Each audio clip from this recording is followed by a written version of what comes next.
बिस्मिल्लाहिर्रहमानिर्रहीम। अस्सलाम वालेकुम। मेरा नाम ट्रस्टिंग सोल ऑफ लाइट है। Welcome to our channel. ये एक छोटा सा नावल है जो मैं आप लोगों के सामने लेके आई हूँ और ये पार्ट्स में होगा। इसका वॉइस ओवर जो है वो सदफ़ इकबाल कर रही हैं अपनी प्यारी सी आवाज़ में। आई रियली होप आप लोगों को बहुत अच्छा लगेगा इंशाल्लाह। इसके बारे में मैं एक छोटा सा इंट्रोडक्शन देना चाहूँगी कि ये कहानी जज्बात की है और मैंने इसको बहुत गहराई से लिखा है। आई रियली होप कि बहुत से लोग इसके साथ कनेक्ट करेंगे अपने आप को और बहुत से लोग जो हैं वो सीखेंगे इन जज्बात को और समझेंगे। सो प्लीज़ सब्सक्राइब, लाइक और कमेंट ज़रूर दीजिएगा ताकि हमें पता चले कि आपको कितना अच्छा लगे। तो अपना सब ख्याल रखें। अल्लाह हाफ़िज़। मेरे और उस शख्स में ज़ाहिरी तौर पे बहुत से फ़र्क थे, लेकिन अंदरूनी दुनिया हमारी अलग ही कहानी सुनाती थी। एक अजीब खेल महारत से हम दोनों अपने मुताबिक एक दूसरे के साथ खेल रहे थे। वो मुझे ज़िंदगी की तरफ वापस लाना चाहता था और मैं उसे। उसने अधूरी मोहब्बतें मुकम्मल करके ही आखिरी सांस ली थी, लेकिन मैं फिर वही अकेली उसी नुक्ते पर घूमकर वापस आई थी। और ये मेरे साथ पहली दफ़ा नहीं हुआ था।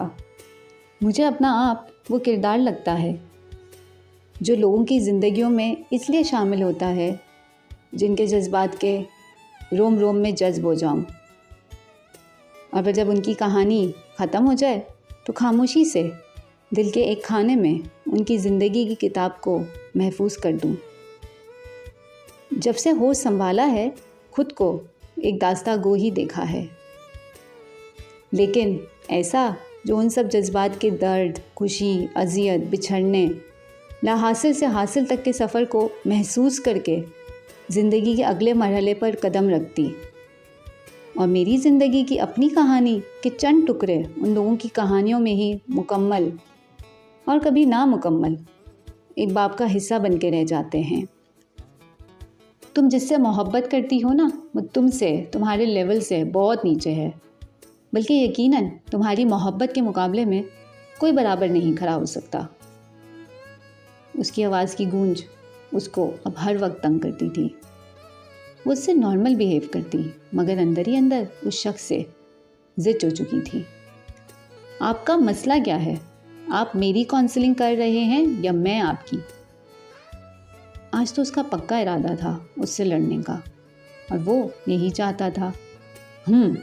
क्या हूँ? अजीब इंसान है आप। मसला आपका सॉल्व करना है और मेरी ज़िंदगी के मुर्दे उखाड़ रहे हैं आप।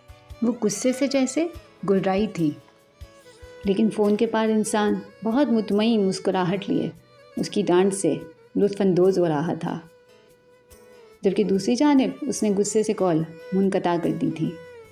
वो जानता था अब वो उससे हफ्ते तक बात नहीं करेगी। अब फिर एक हफ़्ता उसकी रत जगह में गुजरनी थी। उसकी ज़िंदगी एक रोबोट से कम ना थी। अब तो वो भी भूल गया था कि नॉर्मल ज़िंदगी कैसी होती है। बस एक टाइम टेबल था जिस पर वो आंखें बंद करके चल रहा था। एक संजीदा और सख्त मिजाज बंदा था वो, और ख़ुद को पत्थर दिल दिखाना उसने जैसे अपनी फितरत में शामिल करना चाहा था। मगर वो भूल गया था कि आप फितरत के मामलात में दखल अंदाजी नहीं कर सकते। उसके वालिद से उसके ताल्लुकात अच्छे नहीं रहे थे। वो अकलौता बेटा था। 7 साल की उम्र में माँ से जुदाई का हर मंज़र उसे याद था। उसके बाप से हर रोज़ अपनी वालदा के बदकिरदार होने का सुनता, उनको मार खाते देखता, मगर वो बेबस था। एक दिन उसकी माँ नहीं लौटी थी, और जब साल बाद लौटी तो उसके बाप से उसको लेने पर मजबूर करते हुए वो दूसरी शादी कर चुकी थी।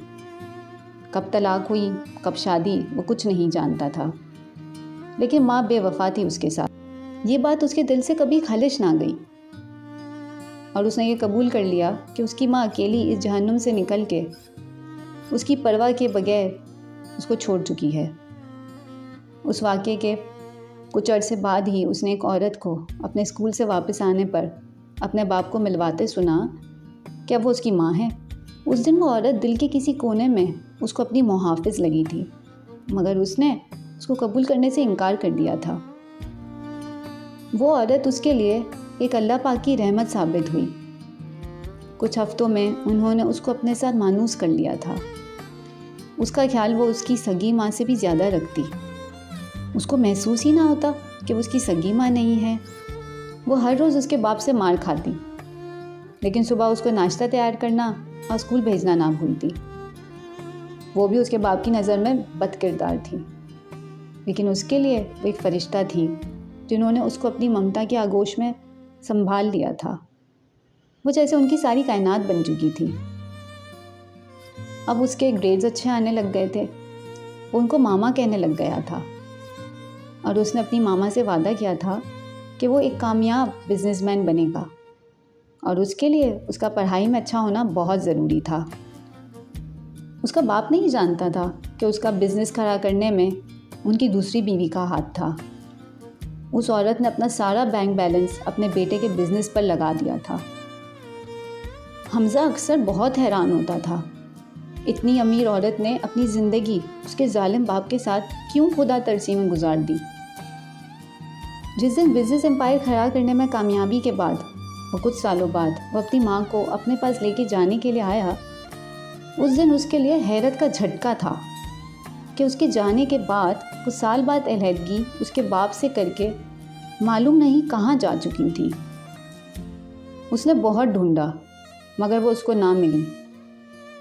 कॉल पर राब्ता करने पर वो उसको अपने रहने की जगह ना बताती और वो उनसे हर बार पूछ के भी ना उम्मीद ना होता। वो जानता था कि एक दिन वो खुद उससे मिलेंगी, कब ये नहीं मालूम था। इंतज़ार था बस।